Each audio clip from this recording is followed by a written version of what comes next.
Good evening, everybody. In this video, we're going to take a look at the breaking news that came out today about King Charles and the extent of how serious this cancer thing is.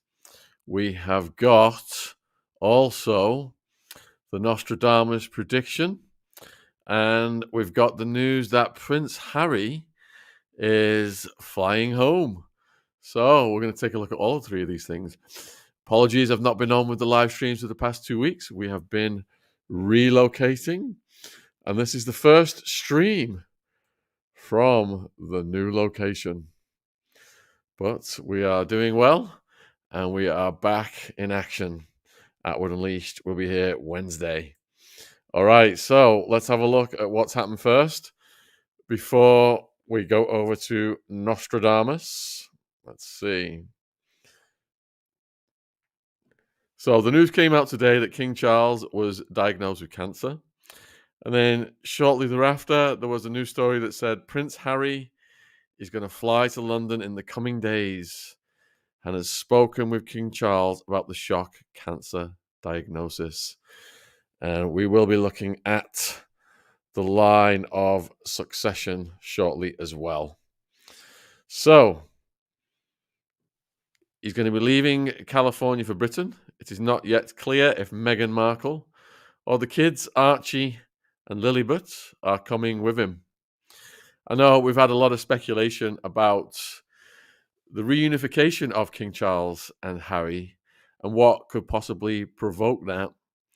I think it was with NT or George the Giant Slayer. We talked about how blood is thicker than water, and there would be the return of the prodigal son. So is this part of that beginning? We will find out. So King Charles contacted both the Duke of Sussex and the Prince of Wales personally to tell them of his cancer diagnosis before it was announced by Buckingham Palace. As soon as I heard he was having trouble with his prostate, I thought there might be more than the news stories were letting on, and that seems to be the case. So a source close to Prince Harry has said that he had immediately decided to come to the UK as soon as possible to be by his father's side. Experts have claimed that Harry's dash to Britain indicates how serious the king's condition is. Wow. And our hearts go out to anyone with cancer. Some of you are well aware that my little niece was diagnosed with leukemia at 1.5 years. 10 years later now, after having intensive chemotherapy and everything, she's still suffering, having hundreds, sometimes dozens of seizures a week. Yeah, it's the big C is no joke. We've lost a few people to it as well. So Prince Harry is going to come and see his father. The source close to the Duke said the Duke did speak with his father about his diagnosis. He's travelling to see His Majesty in the coming days. Former BBC royal correspondent Jenny Bond said she hoped that King Charles III's cancer diagnosis will bring a reconciliation with Prince Harry. It'll be interesting to see how that plays out, and I'm sure on Friday night, Royal Mess, there's going to be lots of discussion about that. So Harry's estranged brother William is also in close contact with his father, but neither brother has made a public statement yet. The heir to the throne, who returns to public duties this week after helping to settle his wife, the Princess of Wales, at home as she is recovering from abdominal surgery. He may also undertake some duties on behalf of his father in addition to his own diary of engagements while the king undergoes treatment. So I'll read the actual statement that came from Buckingham Palace. It's got the royal seal on it. It says Royal Communications. And we've got, during the King's recent hospital procedure for benign prostate enlargement, a separate issue of concern was noted. Subsequent diagnostic tests have identified a form of cancer. His Majesty has today commenced a schedule of regular treatments, during which time he has been advised by doctors to postpone public-facing duties. Throughout this period, His Majesty will continue to undertake state business and official paperwork as usual. The King is grateful to his medical team for their swift intervention, which was made possible thanks to his recent hospital procedure. He remains wholly positive about his treatment and looks forward to returning to full public duty as soon as possible. His Majesty has chosen to share his diagnosis to prevent speculation in the hope it may assist public understanding for all those around the world who are affected by cancer. So before I continue that news, let me just check the chat. We've got almost 800 right now. So put a 1 in the chat if you think it's a good thing that Harry is coming back to see his dad. Put a 2 in the chat if you don't think it's a good thing. Thanks, Kaza. Let's get those likes up. Appreciate that. Cheers. Yep. Most people are saying that it is a good thing. Put a 3 in the chat if you think that Meghan should come out as well. Or if you think Meghan should stay put. Put a 4 in the chat.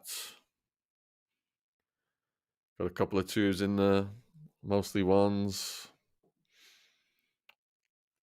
And you guys want Meghan to come out, or do you want her to stay put? Looks like that's a 4. Unanimously, people are saying Meghan should stay put. Well, thanks for those guys.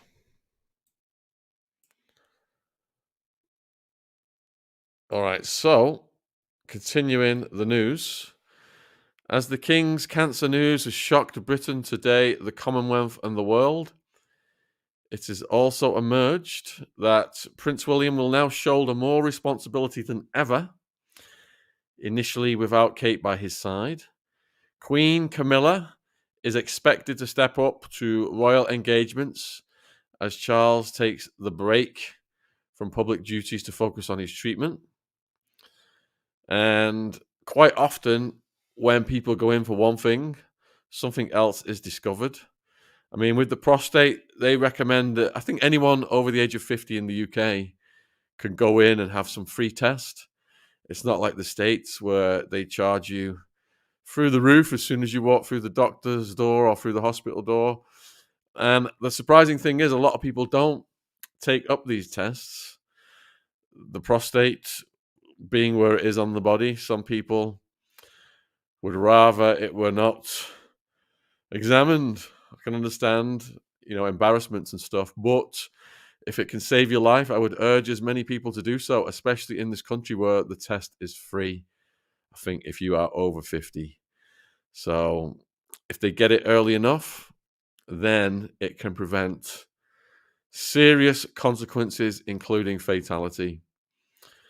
So sources are suggesting that this cancer is in a different part of the King's body, but was discovered during the surgery last week. Right. Prince Harry was last in the UK over the summer when he attended an event for a kids' charity. However, he did not meet with the royal family during that visit before heading to Germany for his Invictus Games, where he met up with Meghan. He attended the coronation last May, but left London just hours after the ceremony to return to Montecito. Harry is believed to be in contact with his father, and sources are claiming there has been no rapprochement with William, who is said to have been left upset by the Sussexes' attacks on the royal family since Megxit. The new visit proposed will raise hopes that there could be some thawing in the relations, which have been rocky since he and Meghan emigrated in 2020.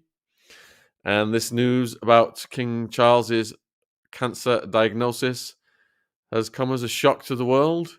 He's only 75 years old, and he returned to London from Sandringham to begin the treatment immediately. So the fact that they're saying begin the treatment immediately means no time can be wasted. This is pretty damn serious stuff. And we're going to look at Succession and Nostradamus soon as we continue this video. So, Buckingham Palace said in a statement that the separate issue of concern was noted during this examination. They're not specifying what form of cancer it is, but he has commenced regular treatments and he's been told to get on with them and stop his public appearances. And they expressed gratitude to the public. He will continue to receive red boxes and process state documents during treatment. King Charles has no plans to appoint councillors of state. But the palace spokesman said, regrettably, a number of his public engagements are being rearranged or postponed. If you look at the amount of public engagements these royal family members do, especially the king or queen, it is absolutely insane. I don't know how 75 years old to keep up with that. Must have some bloody stamina. His Majesty would like to apologise to all those who may be disappointed or inconvenienced as a consequence. It is understood details of the King's diary are still being worked on, and it is not yet known when a full programme of engagements will begin. Reacting to the news, Prime Minister Rishi Sunak. Boo. What a profiteer that person is. Tweeted, wishing His Majesty a full and speedy recovery. I have no doubt he'll be back to full strength in no time, and I know the whole country will be wishing him well. Labour leader Sir Keir Starmer tweeted, on behalf of the Labour Party, I wish His Majesty all the very best for his recovery. We look forward to seeing him back to swift, full health. Commons Speaker Sir Lindsay Hoyle told MPs, I know the whole House will wish to join me in expressing our sympathies with His Majesty the King following the news announcement this evening. Our thoughts are, of course, with His Majesty and his family, and we'd all wish to send him our very best wishes for the successful treatment and a speedy recovery following tonight's news. Well, he needs to get on that special oil we're not allowed to discuss on this channel. The diagnosis is likely to be professionally devastating for Charles, who was the longest-serving heir to the throne in British history before he became king on the death of his mother, QE2, on September 8, 2022. Imagine you've waited that long to become the king, and you're just going at it with gusto, and then all of a sudden, within months, just over a year, you get hit with something so hard. The whole thing you've been waiting for is hanging in the balance. I can't imagine what that must be to deal with psychologically. King Charles hit the ground running with 3 state visits overseas, hosting 2 incoming state visits to the UK and undertaking hundreds of public engagements each year, taking on a punishing official workload well into his 70s. Anyone who can work that hard into their 70s, that is a positive attribute, definitely. Aides have said he has relished the challenge and was hugely enjoying his royal role. But this new diagnosis is posing serious questions for the working of the monarchy, with fewer working members of the royal family and the Princess of Wales out of action due to what is only being called abdominal surgery. Prince of Wales has cleared his diary to be by his wife's side and is keeping his life as normal as possible for their 3 children. Kensington Palace announced earlier today, however, that he would resume public duties this week by conducting an investiture on Wednesday at Windsor Castle, followed by a gala fundraising event for the London Air Ambulance in the evening. While his mum, Elizabeth, suffered episodic periods of ill health over the years and underwent surgery on a number of occasions, including on her knee and cataracts, there was no major health crisis of this magnitude until the very last months of her historic 70-year reign, which leads me to believe that this reign is going to be considerably shorter, because the fact that her health was so robust for so long, and this is kicking in already with Charles, I'm wishing him well and hoping he's going to recoup, but it's definitely a red light as to how other things could arise going forward that could end up with the Nostradamus prediction being fulfilled.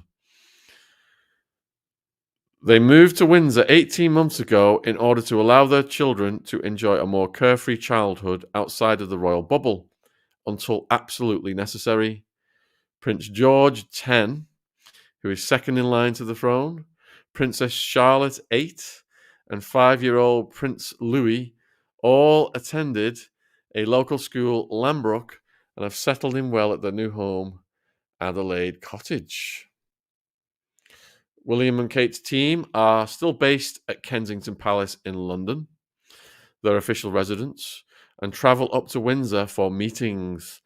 They must be in full battle stations mode right now, thinking if something really serious, if the big C went all the way with the dad, there's going to be another huge ceremony coming for William. So we know how, when it comes to the royal family, every possible scenario is being prepared for with all of their advisors and all of their aides. They got to all be at battle stations right now. Questions will inevitably be asked how practicable it will be for them to do so now. The king has largely enjoyed very good health throughout his life, apart from suffering from a cripplingly bad back.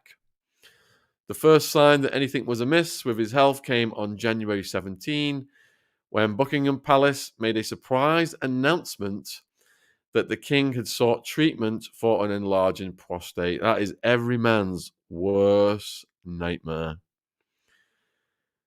They say, if the frequency of your urination is going up, there are signs for this. I urge people to get it checked out. Get the test in the UK, it's free. Because you got to get it before it gets out of control. The palace added that His Majesty's condition was benign and that he would attend hospital the following week for a corrective procedure. They said he was personally keen to share details of his diagnosis to encourage other men who may be experiencing symptoms to get themselves checked. You know what? I'm going to go in. I'm not having symptoms, but I'm going to get the test anyway. They sent me an email. If you're over 50, get in here. And this is a heads up for everybody, because you never know what's coming at you on the road of life. One minute you can be enjoying everything. Next day it can all be taken away. The NHS subsequently reported an encouraging spike in people seeking more information on the website. That's a good thing. His Majesty, who was in Scotland at the time, travelled back down to Sandringham afterwards and then on to London the night before his surgery. He was admitted to the London Clinic in Marylebone, central London, on January 26 with his wife, Queen Camilla, by his side. Buckingham Palace said he wanted to thank everyone for their good wishes and was delighted to learn that his diagnosis was having a positive impact on public health awareness. Fantastic. He was finally released on Monday last week after 3 nights in hospital and said to be doing well. He initially resided at Clarence House.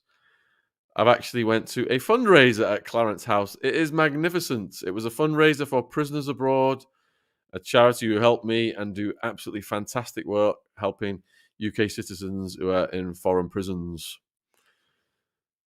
So he initially resided at Clarence House, London residence, in order to be close to his doctors before returning to Sandringham with his wife. Queen Camilla has continued to undertake public engagements, telling members of the public that her husband was doing fine and looking forward to getting back to work. Last Tuesday, she told well-wishers Charles was getting on and doing his best, and adding, "Thank goodness." So, 1 in every 3 men over the age of 50 will have symptoms of an enlarged prostate, which include needing to visit the loo more frequently, with more urgency, and difficulty emptying the bladder. It is known as benign prostatic hyperplasia, and it does not usually pose a serious threat to health, and it is not cancer. But patients may need to have several tests for the condition to rule out the possibility they have another illness with similar symptoms, such as the big C. Surgery is usually only recommended for moderate to severe symptoms that have not responded to medicine. So Mark Drakeford, the First Minister of Wales, wished the King a full and swift recovery following the diagnosis for the big C. In a post on X, he said, "I'm saddened to hear the news that HM King Charles III is facing further health challenges. My thoughts and those of people across Wales will be with him and his family this evening. I send my very best wishes as he starts treatment for a full and swift recovery." And then in Welsh, Gwelhad Bwan. Northern Ireland's new First Minister, Michelle O'Neill, who is leader of Sinn Féin, is a Republican, wished the King a full and speedy recovery. "I am very sorry to hear of King Charles's illness, and I want to wish him well for his treatment and a full and speedy recovery," she posted on X. Chief Rabbi Sir Ephraim Murris said, "I am saddened to have heard about His Majesty the King's diagnosis. I know that the Jewish communities of Great Britain and the Commonwealth will join me in wishing him a refuah shalima, which means a complete and swift recovery." Health and Social Care Secretary Victoria Atkins wrote on X, "My thoughts are with King Charles and the whole royal family. His decision to share his diagnosis to assist public understanding for all those affected by the Big C is commendable. Wishing His Majesty the very best and looking forward to seeing him resume his public duties." Shadow Health Secretary Wes Streeting, who received treatment for kidney cancer in 2021, said, "1 in 2 of us will develop the Big C during our lives, but millions more are affected when someone they love is diagnosed with it. Sending best wishes to His Majesty for his treatment and to his family as they support him throughout." All right, so we're going to look at the line of succession next, and then we're going to go over to Nostradamus. So another question for the chat before I go over there. Put a 1 in the chat if you think Nostradamus's predictions about King Charles are going to come true. Put a 2 in the chat if you think Nostradamus is absolute baloney.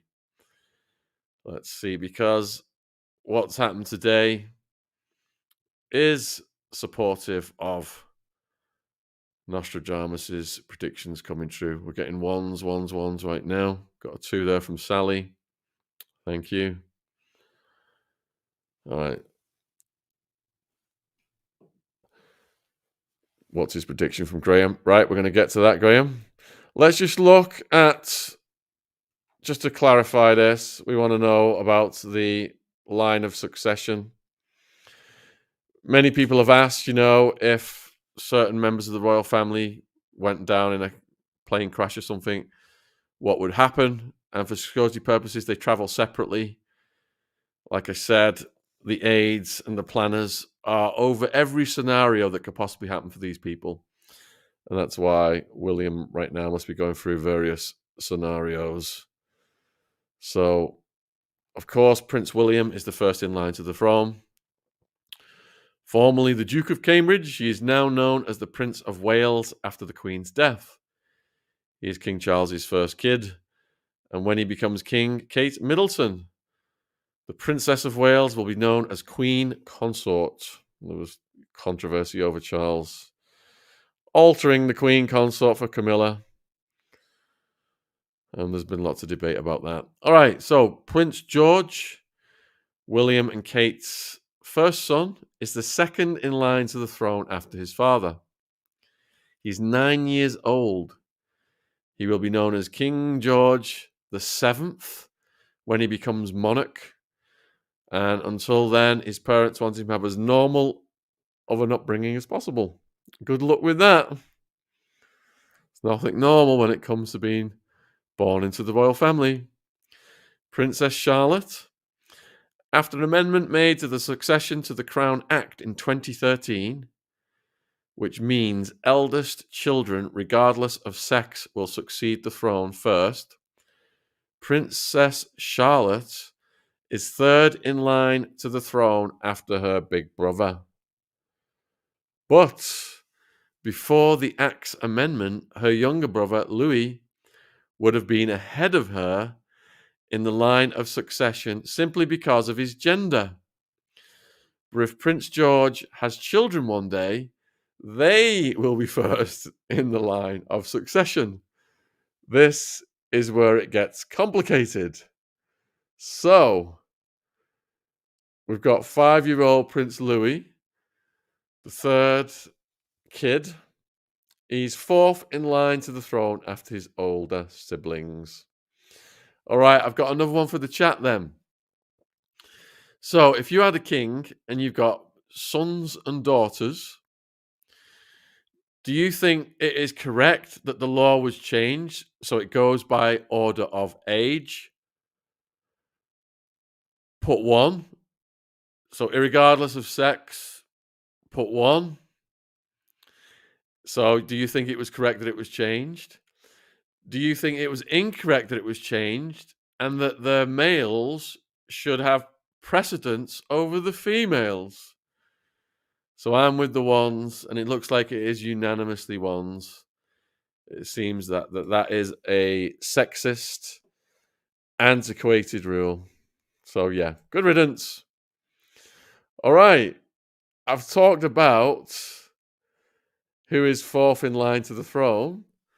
My next question for the chat: who is fifth in line to the throne?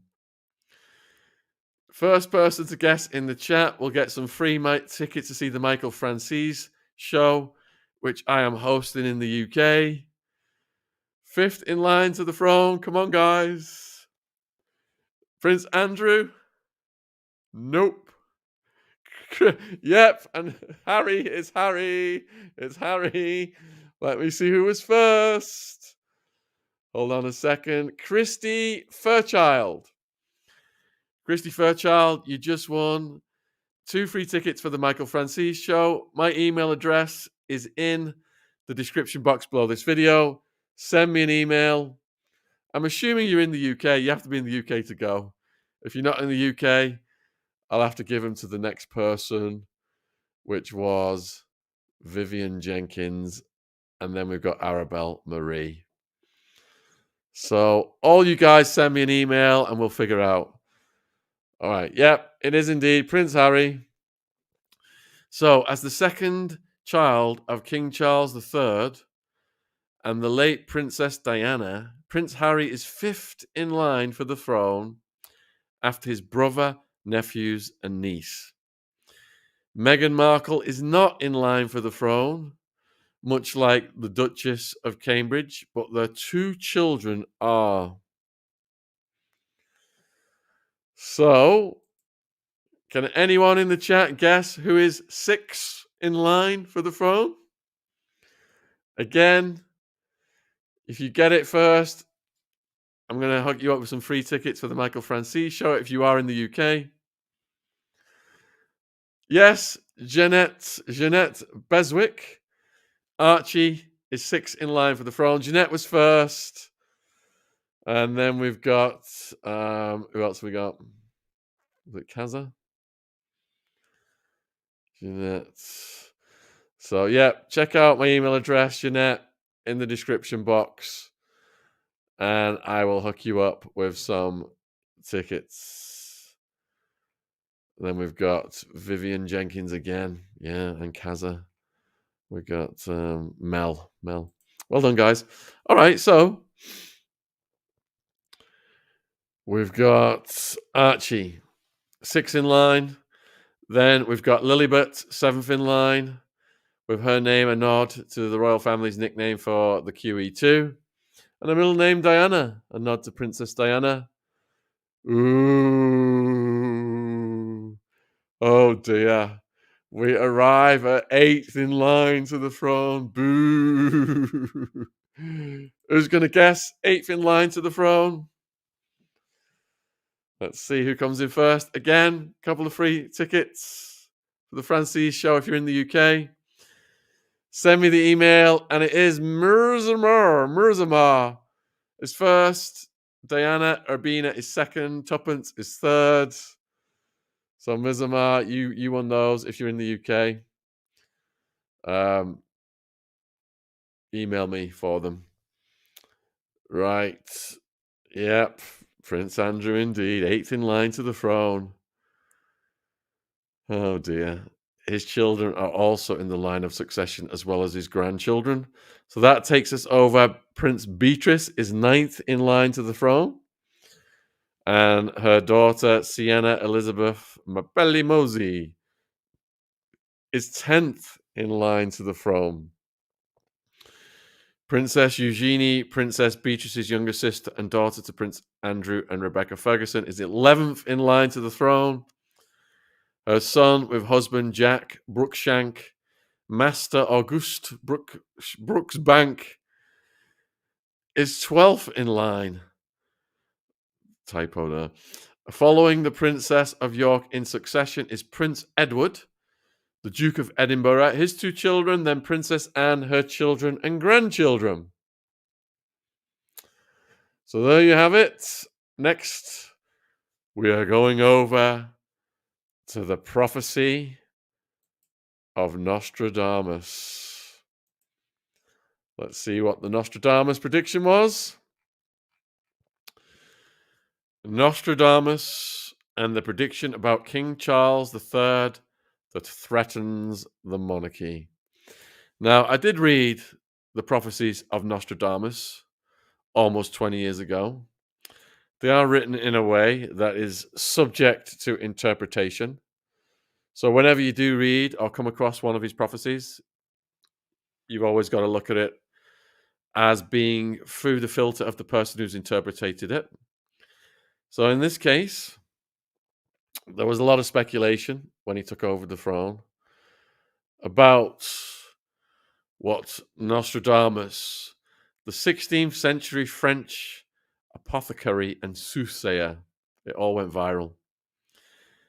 According to the latest reading, one prophecy points directly to the British royal house.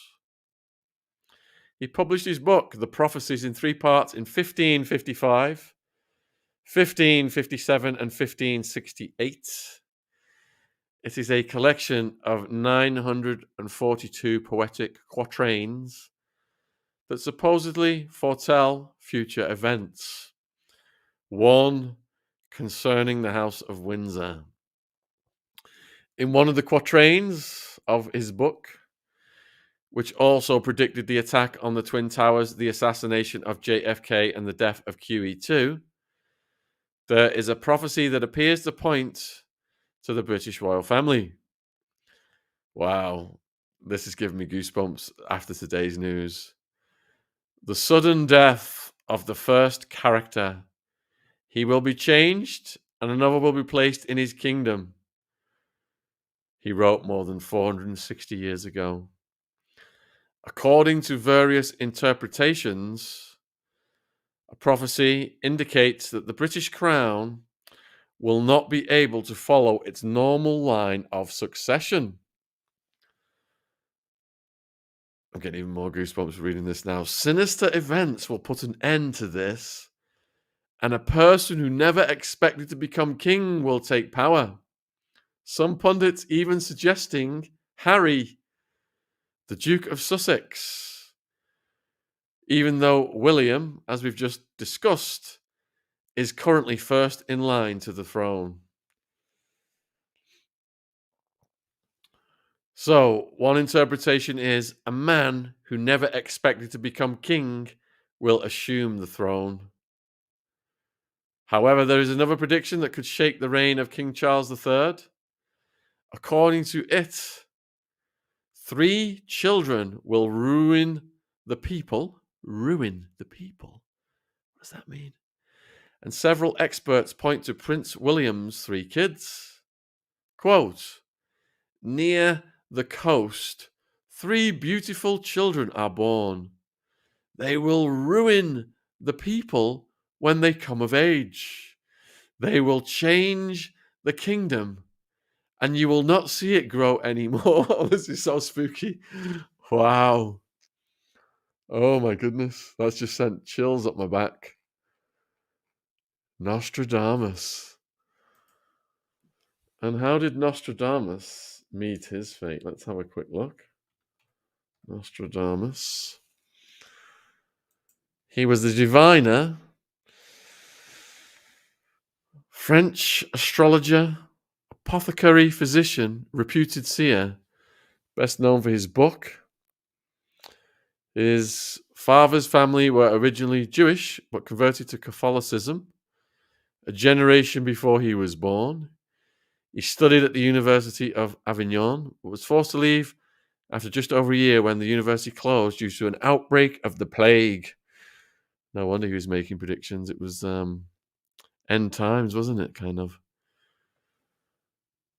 He died on the 1st or 2nd of July, 1566. He suffered from severe gout towards the end of his life, which eventually developed into edema. And many popular authors have retold apocryphal legends about his life. He has been credited with having accurately predicted many major world events.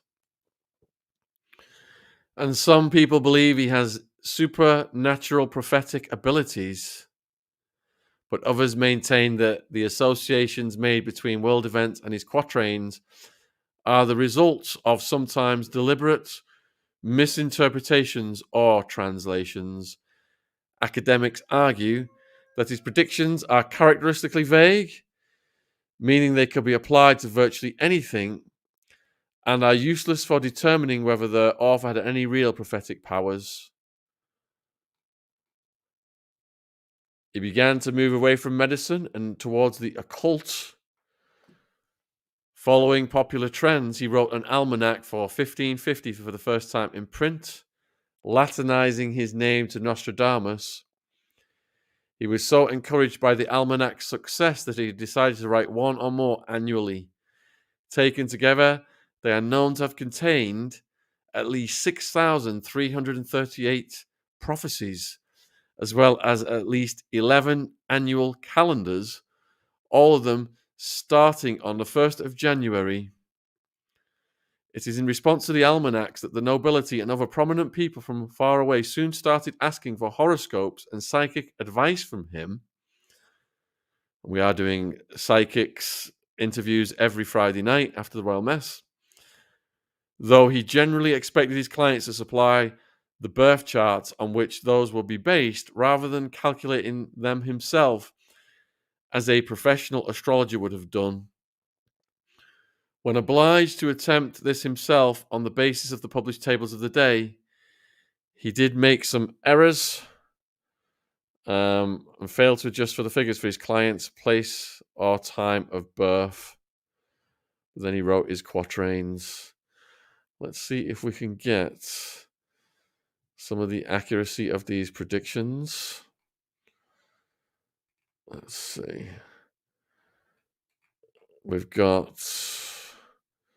the contents of the quatrains. He has predicted plagues, earthquakes, wars, floods, invasions, murders, droughts, and battles. Many of them deal with disasters. Some cover the disasters in overall terms. Others concern a single person or small group of people. Some cover a single town, others several towns in several countries. A major underlying theme is an impending invasion of Europe by Muslim forces from further east and south, headed by the expected Antichrist. Wow. Directly reflecting the then current Ottoman invasions and the earlier Saracen equivalents, as well as the prior expectations of the Mirabilis Liber. All of this is presented in the context of the supposedly imminent end of the world, even though that is in fact not mentioned. a conviction that sparked numerous collections of end-time prophecies at the time, including an unpublished collection by Christopher Columbus.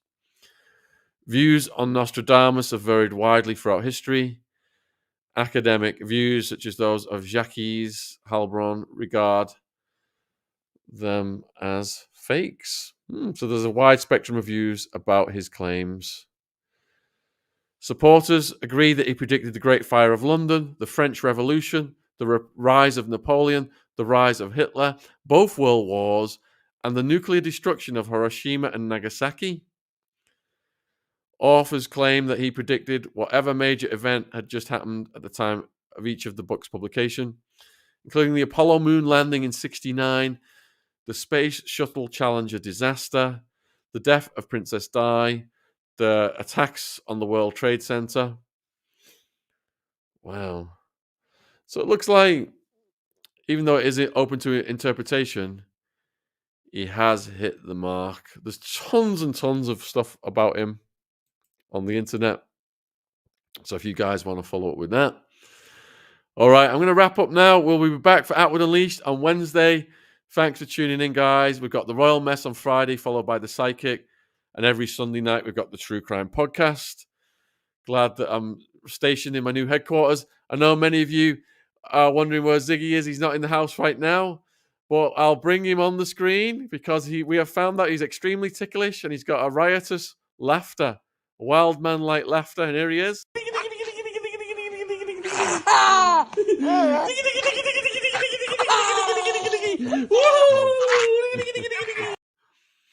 On that note, take care. Take care wherever you are in the world. And if you are in the UK and you're worried about your prostate, don't be embarrassed. Go in and get it checked out. For God's sake, don't be putting your life on the line. It's not worth it. Much love and respect from London.